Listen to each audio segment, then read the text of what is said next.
A private railway, founded by coal interests to serve the mines, operates from Maitland.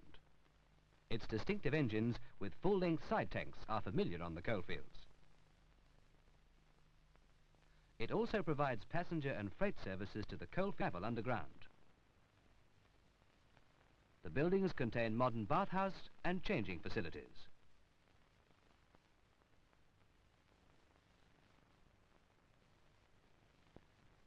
Below Hexham, we enter the Newcastle Metropolitan District and the valley's chief manufacturing area, which is also its largest employment and profit-earning factor.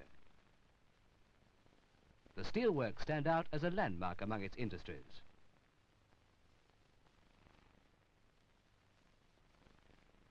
Shipbuilding is a well-established industry. Diesel-electric locomotives are built in local workshops.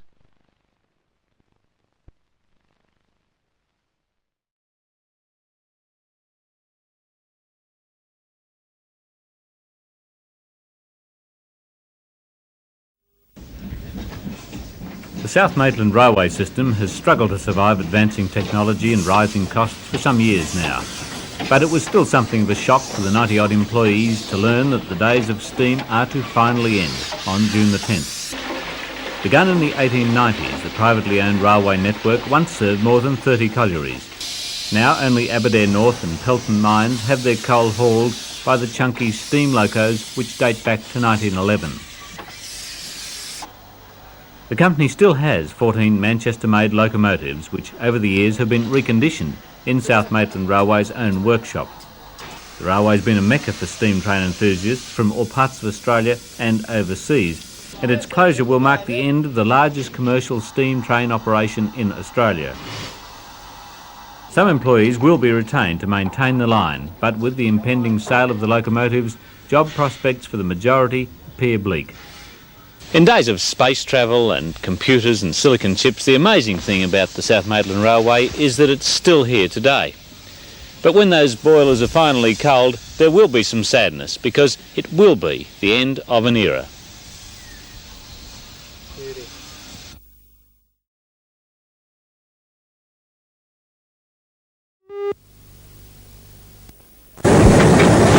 When the steam locomotive depot at South Maitland closed this year, the men who have driven and maintained the steam trains formed a body to preserve that part of railway history. The South Maitland Railway Steam Preservation Council met at TANGARA last night to discuss its plan of action. The council wants to see steam-hauled tourist trains operating on a section of the South Maitland line. Both the Heritage Council and the National Trust got behind the idea. We have in mind is a total preservation package is first and foremost is running of a tourist line, incorporating the Hunter Valley wineries and many other organisations in the valley. Secondly, the workshop industry is very useful for overhauling of other society steam locomotives and equipment and to keeping this vital system running. But get the steam trains back on the historic South Maitland tracks.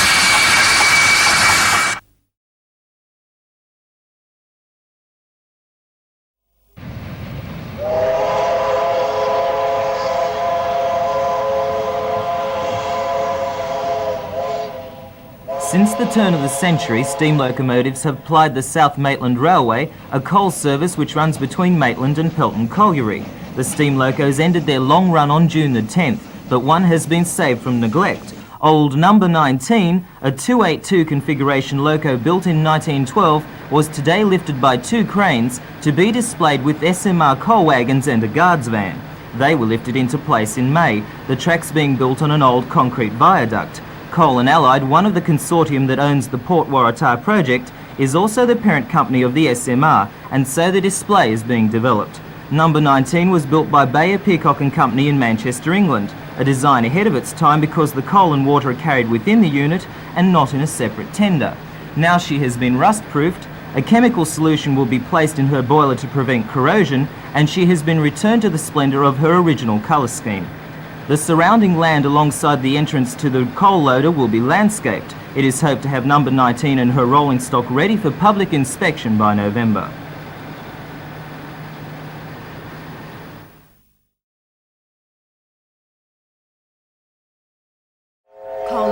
100 steam locomotives made their last trip along the South Maitland Railways in June. Since that time, there have been repeated calls for the preservation of the engines and machinery from the workshop. The National Trust is hoping to keep the engines in the area, and there are plans to eventually turn them into a tourist attraction. Last night, members of the National Trust met with Maitland councillors, South Maitland Railway employees and tourist industry representatives. The meeting agreed to write to all state Labor MPs calling for their support in the bid to protect the steam trains. Well, the steam locomotives really are a vital part to the tourist operations and to the system there. Without the steam locomotives, you'd certainly have a very unique complex up there, but the steam locomotives certainly would be playing a nice vital role in it.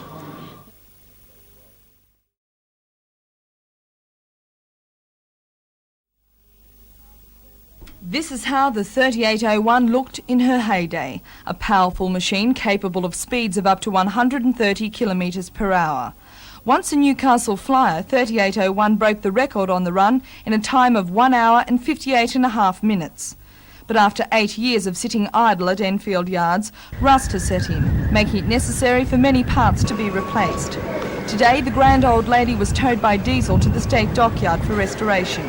And on board was the former State Minister for Transport, Mr Milton Morris. Oh, I've had the time of my life coming over on this engine from Broadmeadow because I love the railways, always do, and any railwayman worth his salt likes playing trains. Mr Morris is chairman of the Hunter Valley Training Company, which enables out-of-work apprentices to complete their time. The company has leased a portion of the State Dockyard for the 2-year project. He says a public appeal will be launched to raise funds for materials to fix 3801 so that it can return to the service of the SRA as an excursion body. Mr Morris says it's also a great opportunity for the young apprentices. The whole significance is that because this 3801 engine has arrived in town today, there are 63 apprentices who will complete their trade, who would otherwise have been out of work and may even have had their indentures cancelled.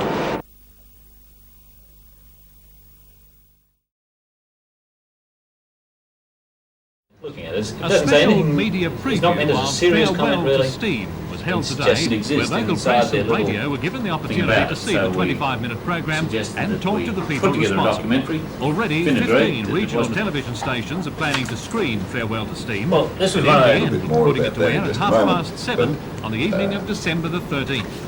It's pictorially splendid, but the real essence, according to producer Jim Sullivan, is the way it portrays a piece of history and the unique people involved. A lot of steam engine is it's a test of your talents, the fireman's talents to keep the steam and all that.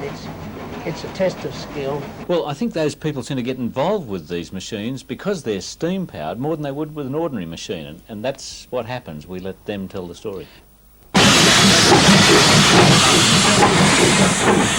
For the men of South Maitland Railways, steam power somehow... I think so, because I think about 5 minutes into the production of the documentary, Jim Sullivan and our sound recorder Stephen Jones were just as enthused about steam locomotives as I have been.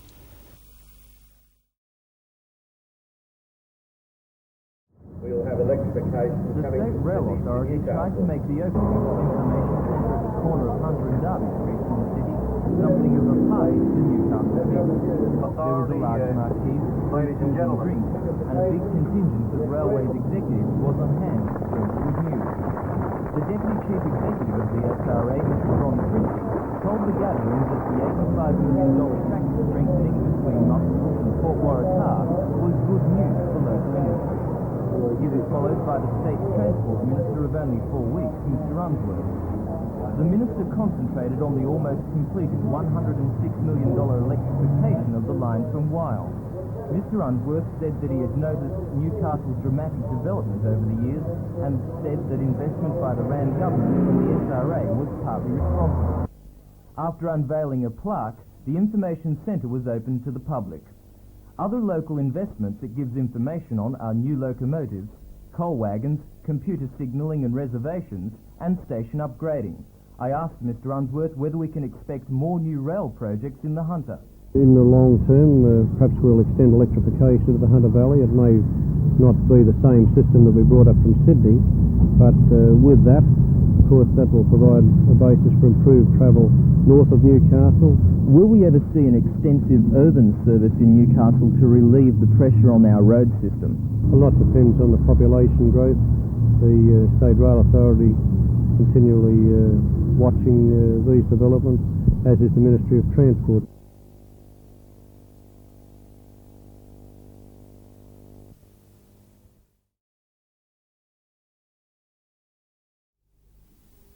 It's taken 24 years for electrification of the Northern Rail line to reach beyond Gosford, and at times the promise of a totally electrified service between Sydney and Newcastle seemed to be getting no closer. But the silver double-deck 4-car train that made the trip today was a graphic illustration that transport between the state's two largest centres of population has finally entered a new phase. The official opening of the electrified line from Wyong to Newcastle won't take place until Sunday. Today's run was strictly a test, with only a handful of official passengers on board. The test train gave the chance to check out all details, including last-minute measurement of station clearance, although it seems a bit late in the day for that. The train was made up of 4 double-deck cars, which will become the norm for the line. Used on the run to Gosford and the Blue Mountains, the cars are air-conditioned and more comfortable than those used on ordinary Sydney suburban lines. The test train took a little over 2.5 hours for the run from Sydney today. In fact, no faster than the Flyer when it was drawn by a steam loco. However, the SRA's project manager for the line says electrification will mean a more comfortable and a more reliable service. Well, it's obviously brought a very comfortable car riding on an air suspension, travelling at a much greater speed up the grades all the way, and much more frequent service that we've seen in the past. The trains are quieter, better riding, and relatively trouble-free from our point of view.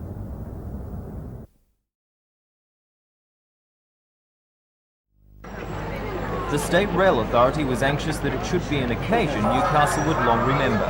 Even the SRA was surprised, however, by the number of people that crammed Newcastle Station to await the arrival of the first official electrified interurban train. The official train had departed Sydney shortly after midday, carrying the Premier, the Chief Executive of the SRA, Mr David Hill, and the Transport Minister, Mr Barry Unsworth, and several other dignitaries. There were a number of stops on the way to pick up passengers, mainly retired rail employees and men who had worked on the project. At the scheduled hour of 2:45 exactly, the double-decker pulled noisily into Newcastle Station.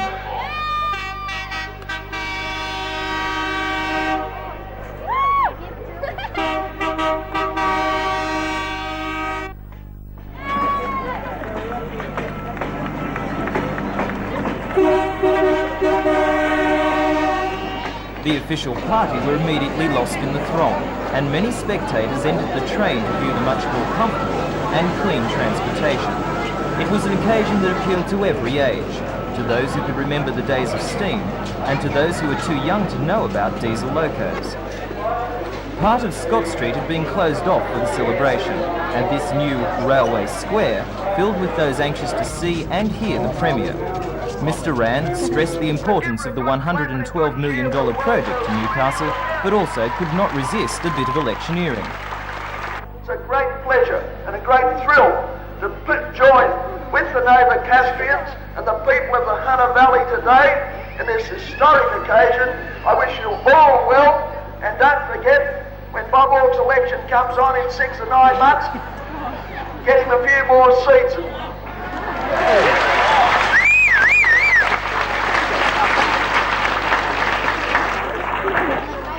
With suitable pomp, the plaque was unveiled, the bands began to play, and the crowds moved slowly towards several large marquees the SRA had erected on its former land at the East End.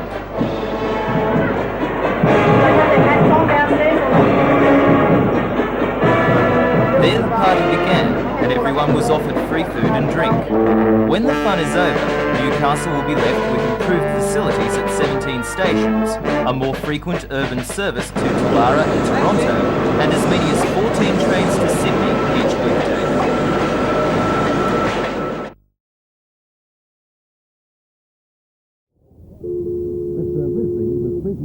then at a special function this afternoon to mark the 30th anniversary of the arrival of the first diesel electric locomotive on the works.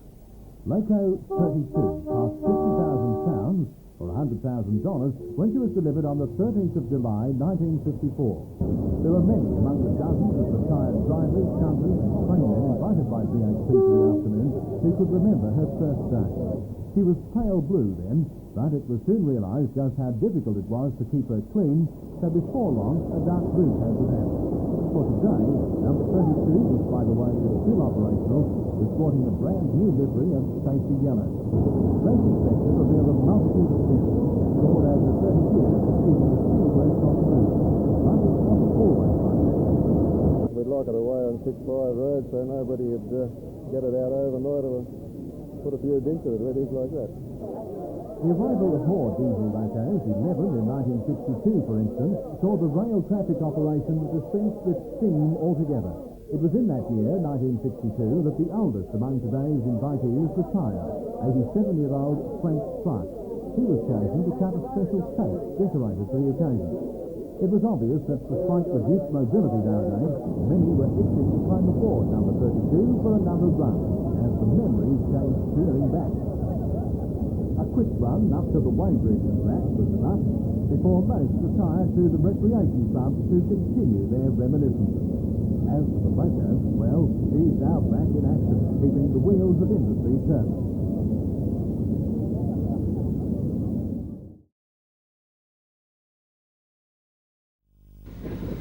The 63-year-old locomotive, Kathleen, was taken away from the Hunter when the Life Arts Company closed. It was transferred to Port Kembla, then retired, and donated to a museum at Thirlmere, past Picton. It returned to the Hunter to Richmond Main Colliery in grand style early this morning, where it will be restored by the Richmond Vale Railway Museum for use in a tourist railway operation. She may look a little the worse for wear now, but given some time and a lot of elbow grease, and Kathleen will soon be looking as good as her sister Marjorie. Marjorie has never left the Hunter and has been gradually restored over the past 3 years. The platelets have all been cleaned back, repainted, water inspected, new tubes have been placed in, and any worn parts are then completely rebuilt and put back into the unit.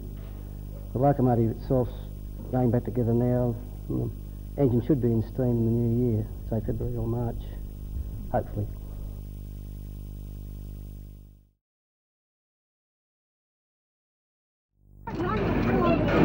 There is something about steam locomotives that never fails to inspire, and when this day of Peacock S-Class roared into Newcastle, there were plenty of enthralled spectators. The train, complete with original dog-box carriages, was picking up passengers for a joyride to Maitland and back. Even on such a short trip, the loco burns 5 imperial tons of coal and uses thousands of litres of water. The engine, known as 3026, was run by the State Rail Authority until 1974, when it was taken over by the Lachlan Valley Railway Co-op based at Carroll. Society members decided to bring the loco to Newcastle because it simply doesn't do nothing. If you want to ride the train, it will be making 2 more trips from Newcastle to Maitland tomorrow.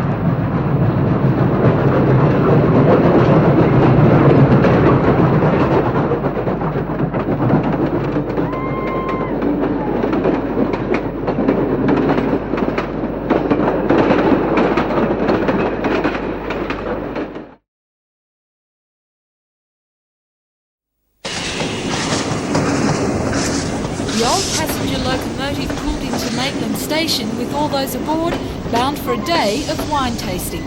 The tour was organised by the New South Wales Transport Museum, situated at Thirlmere near Picton. It has a collection of 45 steam locomotives, some of which are now under restoration. In its years, this particular locomotive became a popular mode of transport on the Hunters Railway Express. The 36 class were designed by the New South Wales Government Railway as an improved version of the NN class. They incorporated Australian design features such as trial smoke deflectors and bell-pair boilers installed in 1953. Over their faithful service, the locomotives worked on the main lines to Wollongong, Brisbane, Werris Creek, Dubbo, Parkes and Albury. It's the first time such a tour has been planned for the Hunter region, and organisers are hoping that it will become an annual event.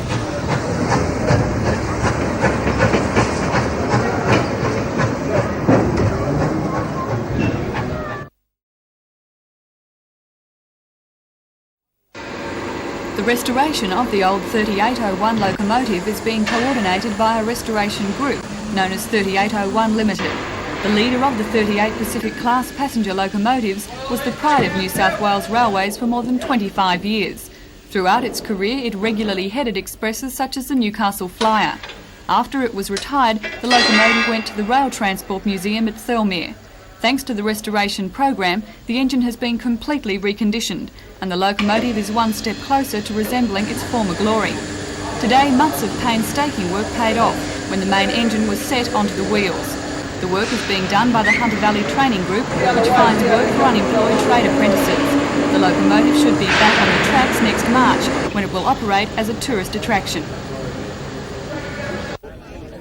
Locomotive 3801 has had a checkered history from the heady days when it set the record for the Express, the Newcastle Flyer, covering the distance from Sydney to Newcastle in just over 2 hours, to its days as a showpiece in the Rail Transport Museum at Thirlmere. The painstaking process of giving the locomotive a new lease on life today drew 400 State Rail Authority employees and retired workers to Newcastle State Dockyard to inspect the restoration work. Many had a long association with the locomotive, all nurtured fond memories of the days of steam. The visit was organised by the State Rail Authority, which in conjunction with the Hunter Valley Training Company is responsible for getting the locomotive back on the tracks.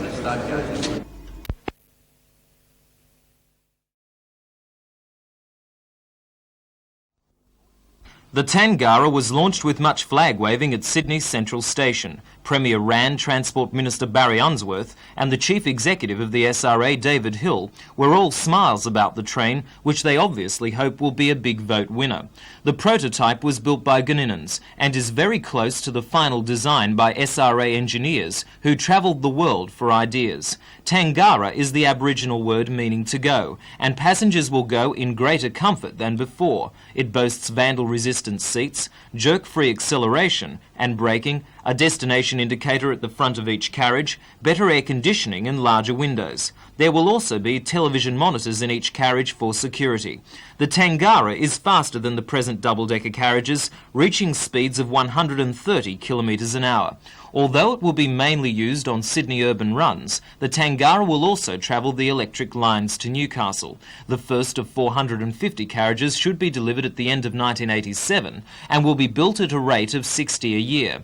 Tenders for the contract will be called in the next few weeks, and Guninans, which is presently building 100 of the old design. The appeal steamed into action today when the 3801 Restoration Committee visited the project at the State Dockyard.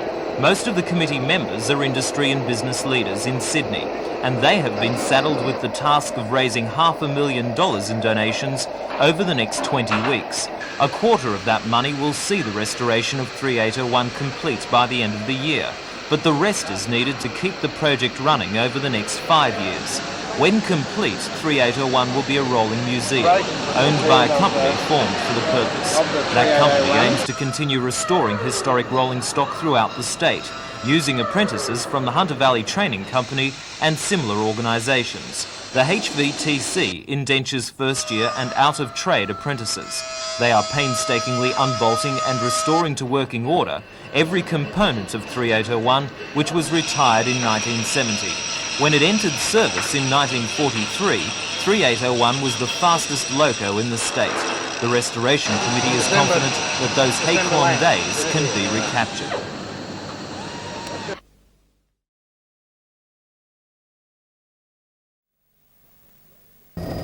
The track upgrading has been underway, largely unnoticed by the public since March 1984.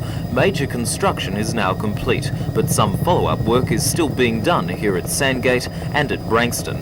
The 123 kilometres of track between Port Waratah and Muswellbrook has been relaid with stronger rails and concrete sleepers to replace the old wooden ones. The strengthening was made necessary by much heavier train traffic. Since 1981, the number of hoppers in service with the SRA's coal fleet has increased from 300 to 1,000 to cater for much larger export coal tonnages. As well as track strengthening, the SRA has improved its switching system, installed 2 weighbridges at Hexham, rebuilt 9 level crossings and upgraded all the bridges on the line. The total cost, $84 million. The size and scope of the rebuilding effort is impressive. The cost of upgrading the Hanbury Dive underpass alone is $2 million. The underpass at Maud Street, Waratah was being eroded by seeping water, so the embankments were reinforced with concrete and a layer of synthetic matting.